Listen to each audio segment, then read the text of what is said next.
Afternoon. And thank all of you for your patience. I know you've been waiting a little while. 3 weeks ago, the President joined members of the Gulf Cooperation Council in a strong show of partnership, repudiation of extremism, and a plan to defeat terrorism of all kinds in the region and around the world. Now, the situation in the Arabian Gulf over the last few days is troubling to the United States, the region, and to many people who are directly affected. The United States wishes to reaffirm our commitment to the spirit of the summit.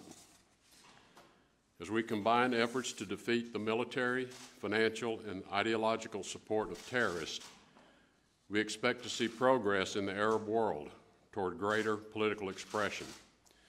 An important pathway to attack Islamic extremism and to prevent political activism from escalating into violence is to allow marginalized voices opportunities for political expression.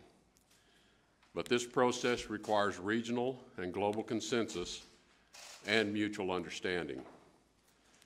The GCC Summit creates a platform to achieve this consensus and understanding. We call for calm and thoughtful dialogue with clear expectations and accountability among the parties in order to strengthen relationships. We ask that there be no further escalation by the parties in the region. We call on Qatar to be responsive to the concerns of its neighbors. Qatar has a history of supporting groups that have spanned the spectrum of political expression, from activism to violence. The Emir of Qatar has made progress in halting financial support and expelling terrorist elements from his country, but he must do more, and he must do it more quickly. Others must also continue to eliminate factions of support for violent organizations within their own borders. Again, that was a commitment made by all at the summit. We call on the Kingdom of Saudi Arabia, the United Arab Emirates, Bahrain, and Egypt to ease the blockade against Qatar. There are humanitarian consequences to this blockade. We're seeing shortages of food, families are being forcibly separated, and children pulled out of school.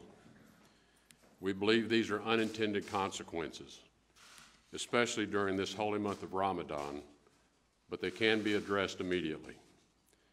The blockade is also impairing U.S. and other international business activities in the region and has created a hardship on the people of Qatar and the people whose livelihoods depend on commerce with Qatar. The blockade is hindering U.S. military actions in the region and the campaign against ISIS. We support the Emir of Kuwait's efforts to bring about a peaceful resolution to this agreement and progress toward eliminating all forms of support for terrorism, military, financial, moral, or ideological.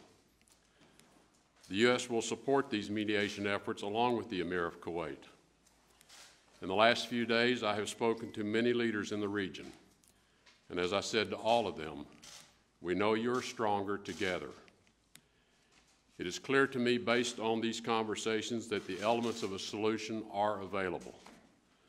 The GCC must emerge united and stronger to show the world the GCC's resolve in its fight against violence and terrorism and its commitment to countering the threat from extremism.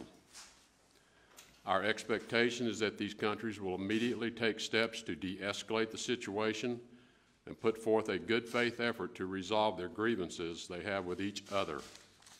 Thank you very much.